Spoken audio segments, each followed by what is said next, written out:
On October 5, 2025, the world was shaken as Iran issued a chilling and unmistakable promise to Israel.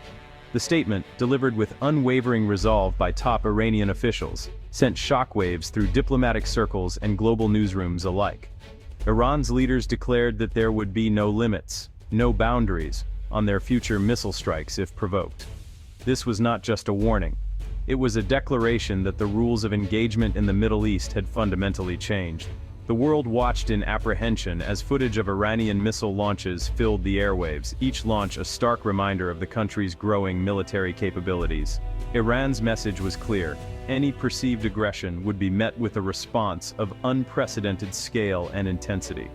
The threat was not vague or abstract. It was a direct signal that the long-standing shadow war between Iran and Israel was on the verge of erupting into open, devastating conflict. Military analysts and intelligence agencies scrambled to assess the implications. This was not empty rhetoric. Tehran's words were backed by years of investment in missile technology and a willingness to use it. The world's attention turned to the Middle East, where every move was scrutinized, every statement dissected for hidden meaning. The sense of urgency was palpable, as experts warned that the region was now a tinderbox, one spark away from all-out war. Tehran's message was unmistakable. Any attack on Iran would trigger overwhelming retaliation, targeting not only Israel, but also any nation seen as supporting its adversaries. The display of military might during parades and public events was meant to send a message to the world. Iran was ready, and its arsenal was formidable. The government's resolve was echoed by its allies, who pledged support in the event of escalation. Iran's advanced missile arsenal, featuring both short and long-range ballistic missiles, became the centerpiece of its deterrent strategy. These weapons, capable of reaching targets across the region, were now at the forefront of global attention. The world watched as Iran showcased its technological advancements, making it clear that any confrontation would be costly for all involved. The threat erased any lingering doubt that the region was teetering on the edge of war. Civilians across the Middle East braced for the worst, watching news updates with growing anxiety.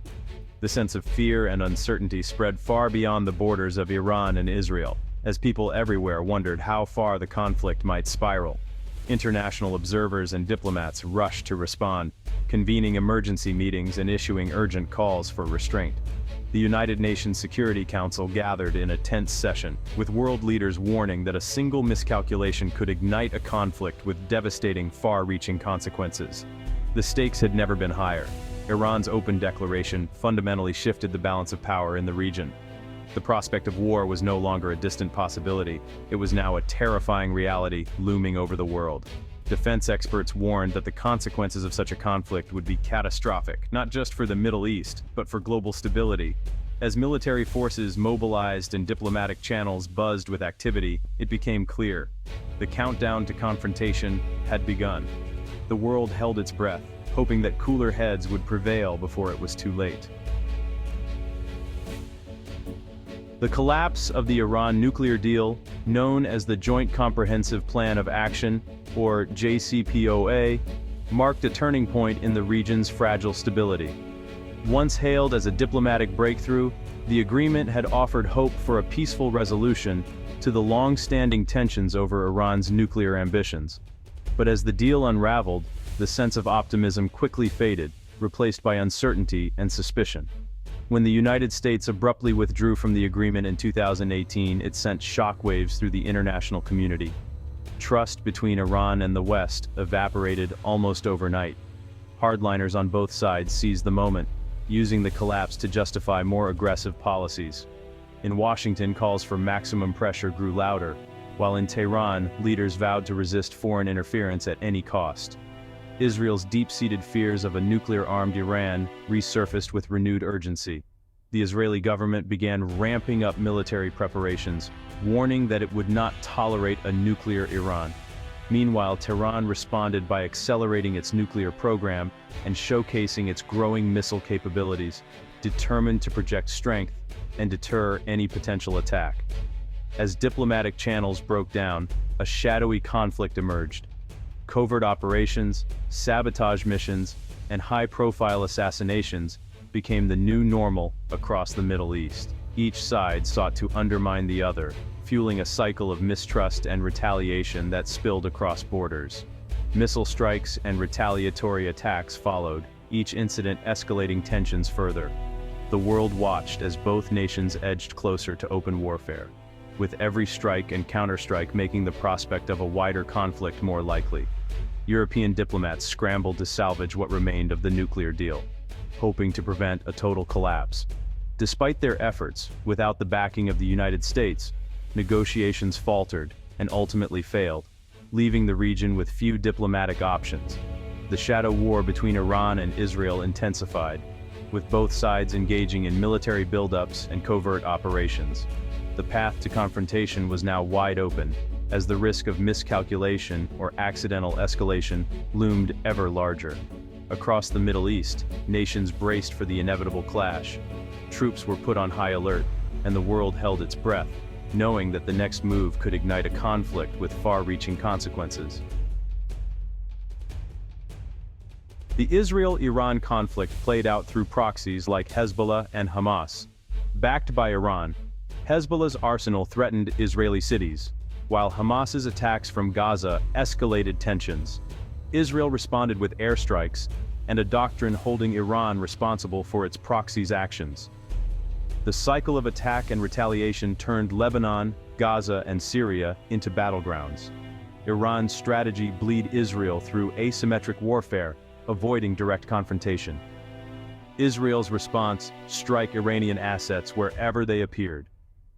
Each side's actions fueled a deadly feedback loop, making de-escalation nearly impossible. The shadow war grew darker, with no end in sight. The United States was far from a passive observer in the unfolding crisis. Instead, it played a decisive and highly visible role as Israel's staunchest ally, providing not only billions of dollars in military aid, but also crucial diplomatic support on the world stage.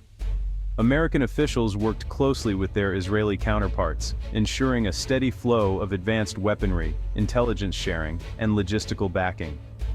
This unwavering partnership sent a clear message to both friends and foes. The U.S. would stand firmly by Israel, no matter the cost. In 2018, the U.S. made a pivotal move by withdrawing from the Iran nuclear deal, a decision that dramatically shifted the balance of power in the region. This action aligned Washington with Israel's hardline stance against Iran, further isolating Tehran and straining relations with European allies who remained committed to the agreement. The withdrawal signaled a new era of confrontation, as the U.S. and Israel presented a united front against what they saw as the growing Iranian threat. As tensions escalated, American forces stationed throughout the Middle East found themselves increasingly in harm's way. Iranian-backed militias targeted U.S. bases in Iraq and Syria, with rocket attacks and ambushes, drawing American troops into direct clashes. These confrontations underscored the risks of deepening involvement and made it clear that the U.S. could not remain above the fray.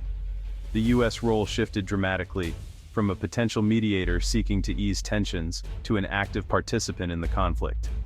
This transformation made diplomatic solutions far more elusive, as trust between the key players eroded and the prospect of meaningful negotiations faded.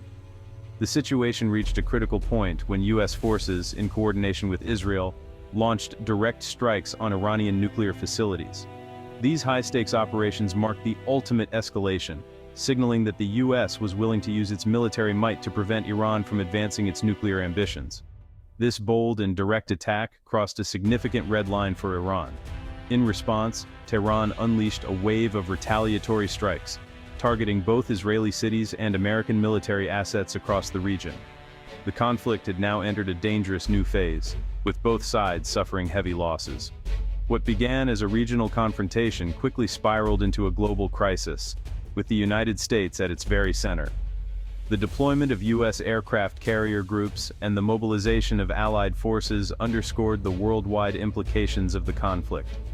The superpowers' deep involvement ensured that the crisis would not remain confined to the Middle East. Instead, it reverberated across continents, drawing in world leaders, shifting alliances, and raising the stakes for everyone involved. The world watched anxiously, knowing that the actions of one superpower could determine the fate of many. After the US left the JCPOA, Europe's attempts to keep diplomacy alive failed. Without American backing, Iran saw no incentive to comply, and sanctions crushed its economy. Hardliners on all sides dismissed dialogue as weakness, leaving only ultimatums and threats. The collapse of diplomacy left a vacuum filled by military logic. Israel saw preemptive strikes as its only option. Iran accelerated its nuclear program and proxy attacks. The United Nations was paralyzed, and communication channels crumbled. When the final crisis came, there were no diplomatic tools left. War became inevitable. The Hamas attack on Israel in October 2023 ignited the region. Israel's fierce response in Gaza drew condemnation and inflamed tensions across the Middle East. Iran and its proxies, especially Hezbollah, escalated attacks on Israel's borders and US forces. Israel faced war on multiple fronts, straining its military and society. The Gaza war shattered any illusion of containment, pulling global powers into the fray. US naval deployments signaled direct involvement, which Iran saw as provocation. The lines between conflicts blurred, and the path to direct Israel-Iran war shortened. The region was now a tinderbox. The shadow war exploded into open conflict after a series of high-profile assassinations. The tipping point, US and Israeli airstrikes on Iran's nuclear facilities. Iran responded with massive missile barrages against Israel and US bases. The no-limits threat became reality as hundreds of missiles rained down. The Middle East was pulled into full-scale war. Air raids, missile exchanges, and global superpower involvement. Years of failed diplomacy and proxy battles had led to this moment. The world watched in horror as the region descended into chaos. The war everyone feared had arrived. There was no turning back. After weeks of devastation, a fragile ceasefire was brokered under US pressure. The agreement halted the violence but offered no real peace, just a pause to prevent wider catastrophe. Cities battered by missile strikes breathed a sigh of relief, but mistrust lingered. The war left economies shattered and millions traumatized. The US, now both combatant and mediator, enforced the uneasy truce. The ceasefire addressed symptoms, not causes. Deep animosities remained. The region was left more volatile than before, with no resolution in sight. The guns were silent, but the conflict simmered beneath the surface. The ceasefire brought uneasy quiet, but the war's scars ran deep. Iran's nuclear ambitions survived, and Israel's sense of vulnerability grew. The conflict had redrawn alliances and exposed the limits of military power. Civilians on both sides lived with trauma and fear, deepening divisions. The world saw how quickly failed diplomacy could spiral into disaster. Neither side achieved victory. Both were locked in a dangerous stalemate. The region remained on a knife's edge, with the threat of renewed war ever present. Lasting peace would require courage and compromise, qualities still in short supply.